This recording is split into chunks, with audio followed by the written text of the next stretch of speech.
Lily collapsed. Is that true? And is she okay? I'm not sure. The school said that she suddenly collapsed during a swimming lesson. My daughter Lily was taken to the hospital after experiencing hyperventilation during a swimming class. When I arrived at the hospital, Lily was sound asleep. Seeing her sleeping face, I was relieved. Amelia. How is Lily? Is she okay? My husband Joseph also rushed over after hearing the news. She's calm and just sleeping now. Please don't worry, Dr. Taylor replied, although his expression was somewhat somber. Dr. Taylor, please be frank with us. When I urged him, Dr. Taylor seemed to make up his mind and asked. What's the relationship like between your daughter and her grandparents? What do you mean by that question? I'm asking whether the relationship between your daughter and her grandparents is going well, Dr. Taylor reiterated. Taken aback by the sudden question, I was at a loss for words. Hey, you. Stop insulting my dad and mom. Joseph was trembling with anger as he spoke. From the vein throbbing on his forehead, I could tell that he was seething with rage. What's wrong with you? I was surprised by my usually stoic husband's emotional outburst. Then I must tell you. The shocking truth that Dr. Taylor revealed made me feel utterly powerless as a mother. My name is Amelia, a 42-year-old office worker. I currently live with my office worker husband, our elementary school-aged daughter, and my in-laws, making us a family of 5. We used to live apart from my in-laws. However, my job, which pays well, requires me to work late during the busy season. Joseph, being in a management position, often has to prioritize his work. Joseph, who was raised by education-focused parents, has always been work-driven. Constantly striving for higher goals even after joining the company. Even after coming home, he would bring work and continue to toil away. He was truly a workaholic. Because of this, both Joseph and I have inevitably made Lily feel lonely. It's good that we have an income, but this isn't fair to Lily. As I sighed and shared my concerns, Joseph suggested an idea. If you're okay with it, Amelia, how about we live with my parents? Actually, my dad and mom have been suggesting this for a while. My father-in-law, Michael, was an elite employee at a major trading company. My mother-in-law, Susan, was an educator at a prestigious middle school until she gave birth to Joseph. However, Michael had to take early retirement due to a worsening chronic illness a few years ago. After quitting her teaching job, Susan supported the household as a housewife, but started working part-time following Michael's retirement. We, as a couple, have also been sending a fixed amount of money to my in-laws every month. I've been thinking about remodeling the family home for dual living. It's a good opportunity. It would be better for Lily to live in a spacious single-family home with a garden than in our current apartment, I agreed. Moving Lily's school to a more natural setting might be better too. Every night after Lily went to bed, we discussed this and reported our decision to my mother-in-law over the phone. That's the situation. Is that okay with you? We're more than happy to do so. In fact, we were about to ask you the same. I'm glad to hear you say that. It makes me happy and reassured.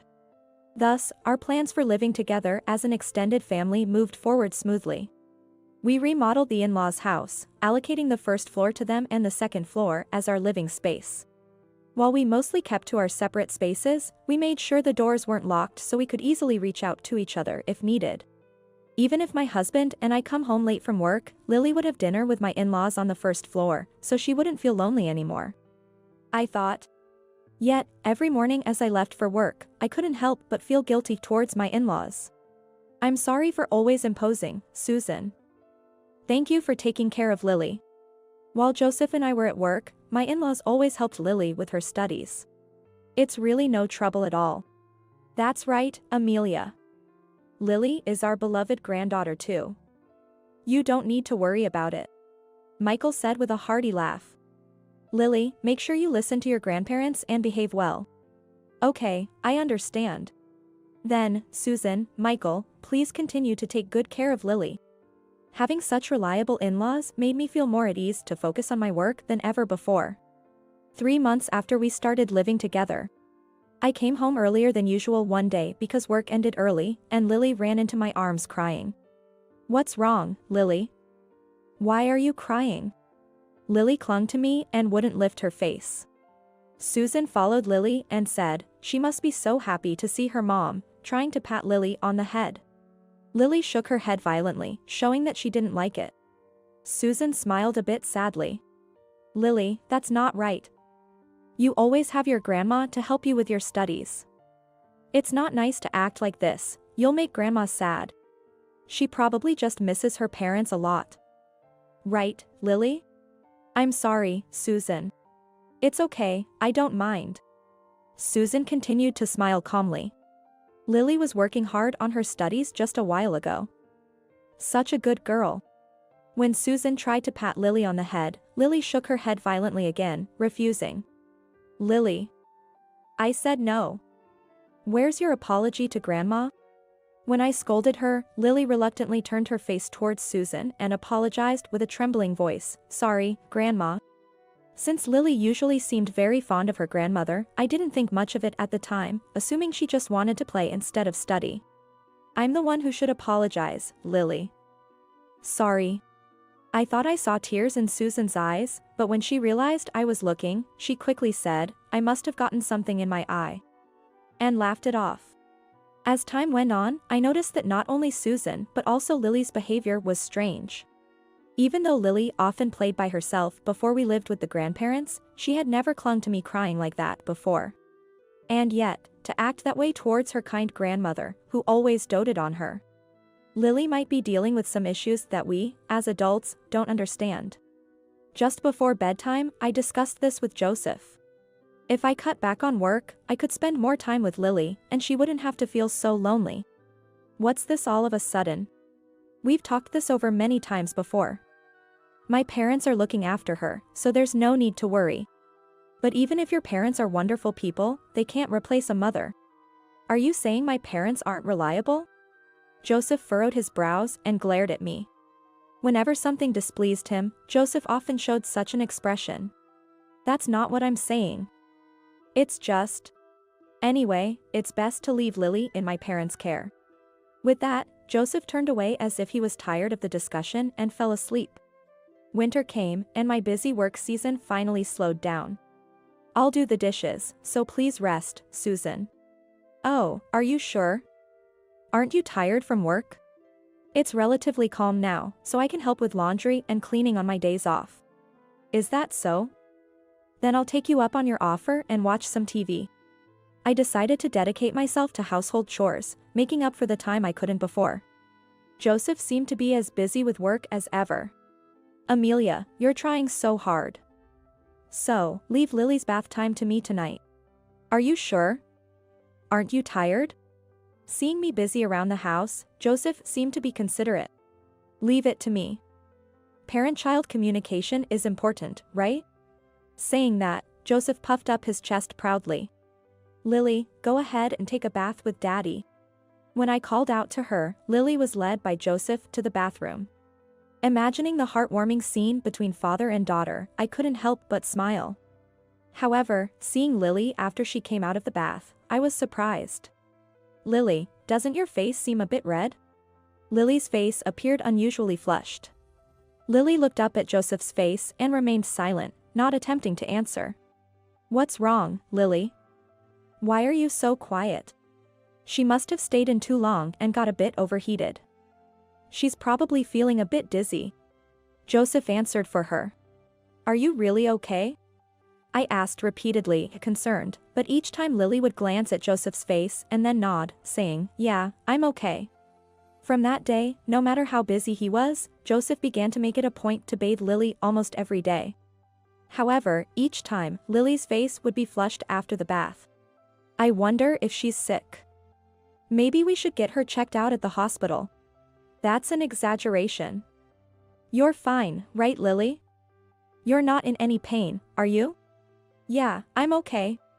Amelia, you worry too much. Joseph said, dismissing my concerns for our daughter with a laugh.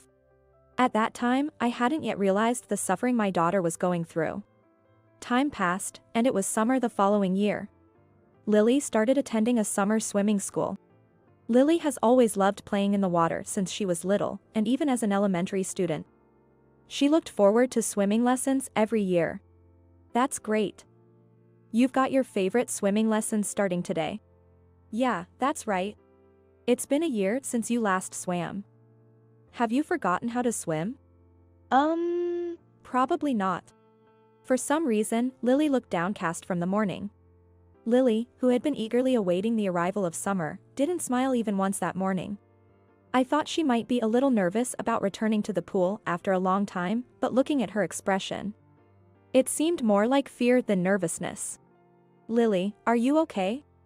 I'm fine, Mom. Don't worry. Lily forced a stiff smile. Are you sure you're not pushing yourself? If you're feeling sick, I can call the school and you can take the day off. I'm fine, so you should go to work, Mom. All right, Lily. I'm off to work then. Take care. Lily smiled and saw me off. That smile still seemed somewhat forced. It'll be fine. Grandma and Grandpa are there if anything happens. I reassured myself and focused on my work. When I returned to the office after lunch, Amelia, something terrible has happened. The swimming school called, and your daughter has been taken to the hospital for hyperventilation. My colleague informed me in a panicked state. What? Lily. Go quickly. Momentarily paralyzed by shock, I snapped back to reality when urged by my boss and rushed to the hospital in a taxi. On the way, I contacted Joseph. Lily collapsed. Is it true? And is she okay? I don't know. The school said she suddenly fell during the swimming lesson. What is the school doing? If anything happens, we'll hold the school accountable later. Now's not the time to talk about that. I'm on my way to the hospital where Lily was taken. Got it. I'm heading there now too. Usually focused on work, Joseph seemed truly panicked this time. Upon arriving at the hospital, I found Lily sleeping peacefully in her bed. Seeing her sleeping face, I let out a sigh of relief. Lily. The tension that had been building up was suddenly released, making me feel dizzy. Steady there. Dr. Taylor supported me, preventing me from falling. Amelia. How is Lily? Joseph. Lily is. I tried to answer, but my words were tangled. She's calm and just sleeping for now. Please don't worry, Dr. Taylor replied in a steady voice. Dr. Taylor, thank you so much. Tears of relief fell as I thanked Dr. Taylor. However, Dr. Taylor didn't show a smile, instead, his expression was somber. Dr. Taylor. What is it? Well, actually. Dr. Taylor seemed hesitant to speak. Please tell me clearly. Fear gripped me, thinking that Lily might have been diagnosed with a serious illness. Well, how is your daughter's relationship with her grandparents on a daily basis? Dr. Taylor asked carefully. What do you mean by that? I didn't immediately understand the intention behind his roundabout question. I'm asking if the relationship between your daughter and her grandparents is going well. It's fine. But why do you ask? I understood the question but couldn't grasp why Dr. Taylor would want to know such a thing. What could possibly be happening between Lily and my in-laws? An inexplicable fear rose within me. As I fell silent, struggling to respond, Joseph, standing behind me, started trembling with rage and said, Hey, what are you trying to say? The vein throbbing on his forehead told me he was filled with anger. What's wrong, Joseph? Feeling something was seriously off with Joseph, who rarely showed his emotions, I became concerned. Stop insulting my parents. I'm not trying to insult anyone. I just want to verify the facts. Joseph was about to lash out at Dr. Taylor, who remained calm and tried to pacify him. My parents cared deeply about Lily. Stop making unfounded accusations. If you insult my parents any further, I'll sue. Joseph, please calm down. How can I stay calm? My parents are being insulted.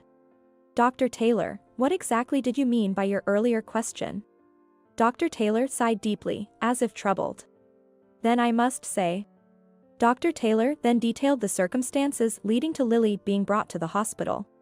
When Lily was about to enter the pool during her swimming lesson, she suddenly experienced hyperventilation and was rushed to the hospital by ambulance. That part one already knew from the school's explanation. However, the issue was what happened next. Upon arrival at the hospital, it seemed Lily was desperately trying to convey something amidst her erratic breathing. While proceeding with the treatment, Dr. Taylor asked, "What is it?" as he leaned close to Lily's mouth. Then, as if her consciousness was fading, she kept repeating, "I'm sorry, Grandma. I'm sorry, Grandpa." To apologize repeatedly to her grandparents even in such a dire situation indicates she must have had some significant experiences with them. What exactly happened between your daughter and her grandparents? I was taken aback by such a sudden question. It was completely unexpected for me. Dr. Taylor. I don't understand what you're trying to say. I asked, but my gaze was not on Dr. Taylor but on my husband, who seemed even less composed than me. What's with that look? You know something, don't you? Joseph's odd behavior led me to believe he was hiding something. I don't know what you're talking about. This doctor is spouting nonsense. It's impossible that my parents did something terrible to Lily. Joseph, who was furious just moments ago, suddenly burst into laughter. It was as if he was trying to cover up something he didn't want me to find out. It's not nonsense. I'm merely stating the facts. And I never said your parents did something terrible to your daughter. All right then, I'll make it clear. I suspect that the grandparents might have been causing your daughter distress on a regular basis. Which is why I've also contacted Child Protective Services. Don't intrude on our family. In cases of suspicion, it's my duty as a doctor to promptly notify the relevant authorities. Dr. Taylor argued back just as strongly. Perhaps disturbed by the adult's noisy argument, Lily woke up. Mom? Lily, you're awake. Oh, I was worried. I rushed to Lily and hugged her tightly as she sat up. You can take her home today, there should be no problem, said Dr. Taylor. To which Joseph responded, of course. How could I leave her with such an irresponsible doctor? Let's go home, Lily. And tried to forcibly make her walk by grabbing her hand. Don't touch her. Before I could think, I had pulled Lily's hand away from Joseph. Tension filled the air between Joseph and me, but I was more concerned about Lily's mental state.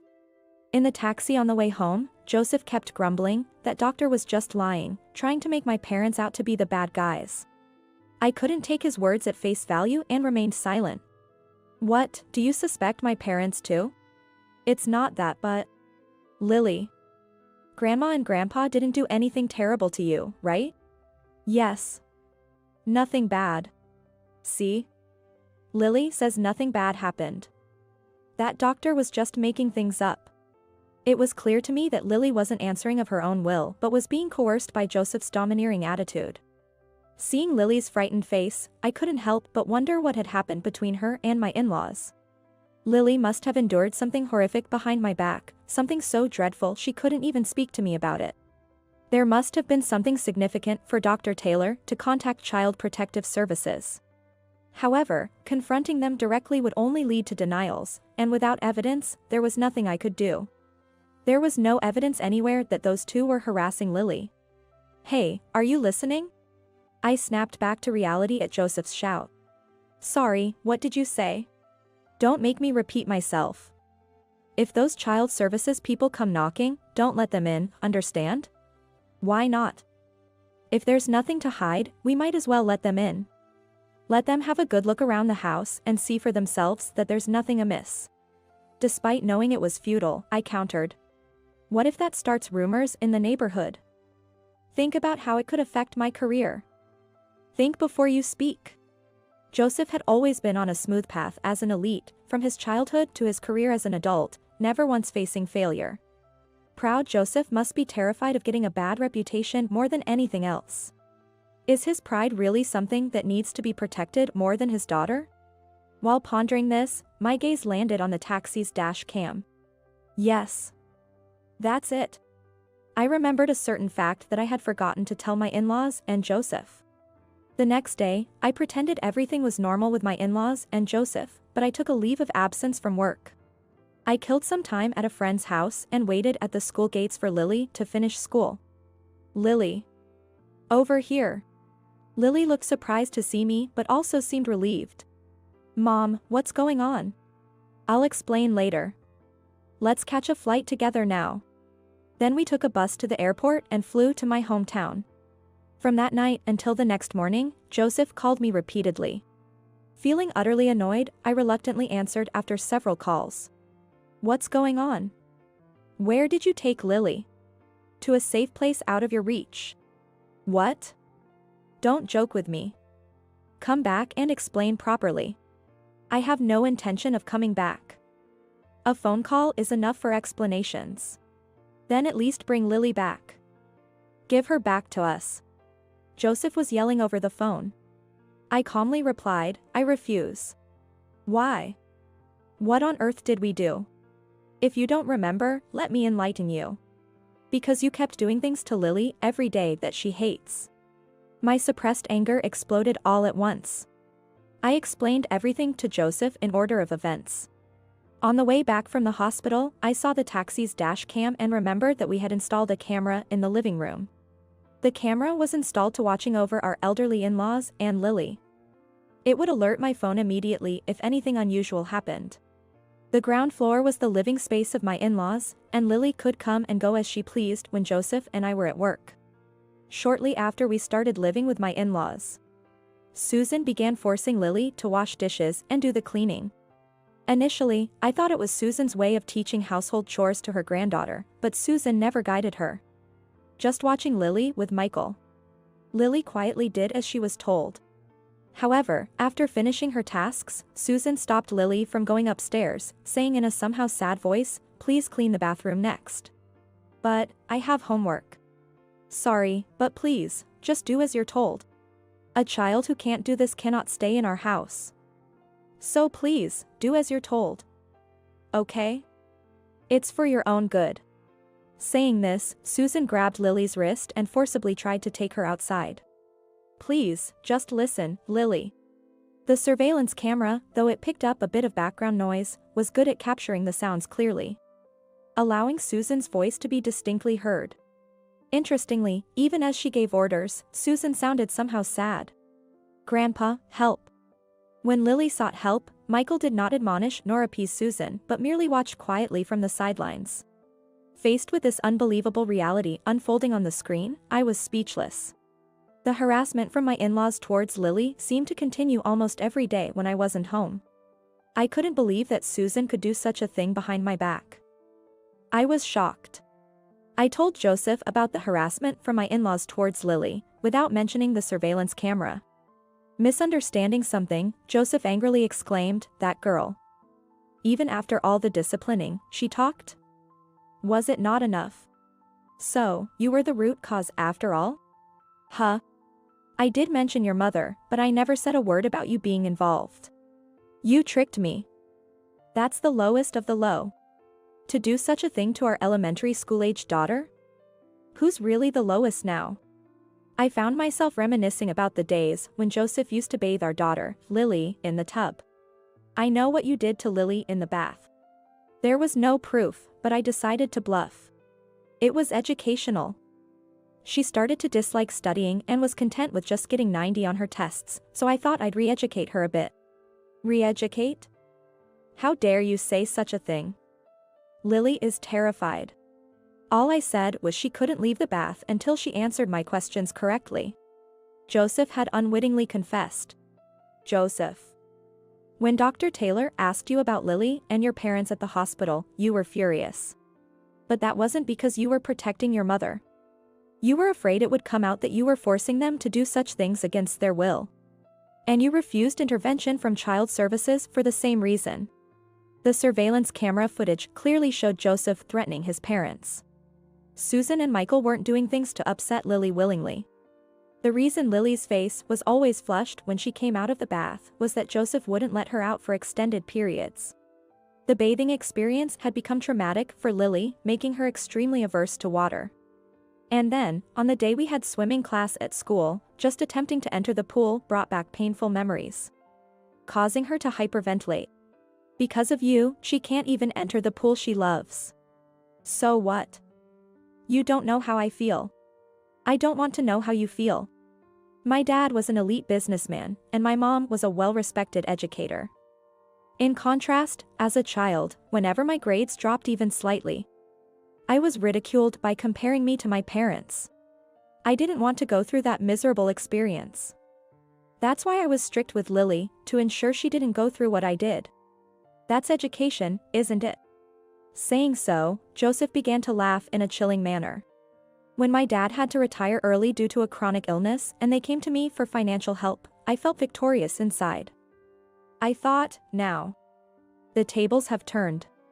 I'll support you financially, but in return, discipline Lily strictly. That was the condition on which I agreed to live with them. Knowing Joseph's twisted true intentions sent a chill down my spine. I've recorded this call. And not just this, but the surveillance camera also has everything recorded, including how you threatened your mother. With this evidence, I will protect her. You're finished. Wait, just wait. We can talk this out. Joseph was panicking at the last moment, but I had nothing more to say and hung up the phone, blocking his number. I went to the police and child services with the surveillance footage, the recording of the call, and the medical report from the hospital. This is terrible. The evidence is clear, both in video and audio. The responding officer promised immediate action. Later, a new revelation from Lily shocked me further. When I asked her why she hadn't come to me sooner, Lily, in tears, answered. Because Dad said if you didn't behave, he'd do the same to you. I didn't want you to go through bad things. Lily had been threatened by her own father all along. To protect me, she kept her fears and anxieties to herself, even though she was still so young. Despite her own suffering, she was trying to protect me. I failed to see the pain my daughter was enduring. Was I even a mother? Ashamed of my failure, I hugged my sobbing daughter tightly. I'm sorry, Lily. It was all my fault. It's not your fault. Because you saved me. Hearing the warmth in her voice, my tears wouldn't stop. Of course. I am on your side. No matter what happens, I won't leave you alone. I love you so much, and I'll always protect you. I swore in my heart never to let her go through such sadness again. In the end, the medical report from Dr. Taylor and the recording of the call were decisive, and Joseph was arrested for assault. But the in-laws were shown some leniency. Some time had passed since then. My in-laws with gaunt faces visited my parents' house. I'm sorry, Amelia. Lily. It's too late for us to apologize now, but we're truly sorry. We knew it was wrong, but we just couldn't refuse his demands. We're such failures as parents. Please don't apologize. You can see in the footage. You two were forced to do those things to Lily because Joseph threatened you. To be honest, of course, I felt like blaming my in-laws too. But blaming them wouldn't have changed anything. Perhaps sensing my feelings, Michael apologized sincerely. Even if we were threatened, the fact that we did such terrible things to our dear granddaughter can't be erased. We're not looking for forgiveness, that would be too presumptuous. We just wanted to apologize to you and Lily. Though, in the end, maybe we just wanted to ease our own guilt. Lily ran over to them and gently stroked the backs of Michael and Susan. Grandpa, Grandma. I'm not angry. Thank you for teaching me schoolwork. Moved by Lily's words, the two of them broke down in tears, unable to lift their faces. It was as if they felt unworthy of even showing their faces to their granddaughter. Lily told them, you can come to see us anytime, but after that, my in-laws never appeared before us again. 5 years have passed since then, and Lily has become a middle school student. Currently, Lily and I live under the watchful eyes of my parents. I explained the situation to my company and switched to primarily remote work. Local police are on standby in case Joseph shows up, but the worry never completely goes away. I've attended seminars on security measures and bought security gadgets to reinforce our home's safety. I make sure to accompany Lily to and from school without fail. Lily has gradually started to regain her smile. Lately, she's taken an interest in helping my father with the gardening he started as a hobby after retirement. Grandpa, look at this big potato we harvested. Oh, that's a big one indeed. Lily, why don't you make mashed potatoes with your mother tonight? Okay, I'll do that. Living with Lily seems to have rejuvenated my parents, both in spirit and appearance. Just as Lily tried to protect me, I want to protect her with all my might from now on. Watching Lily's carefree smile, I thought to myself.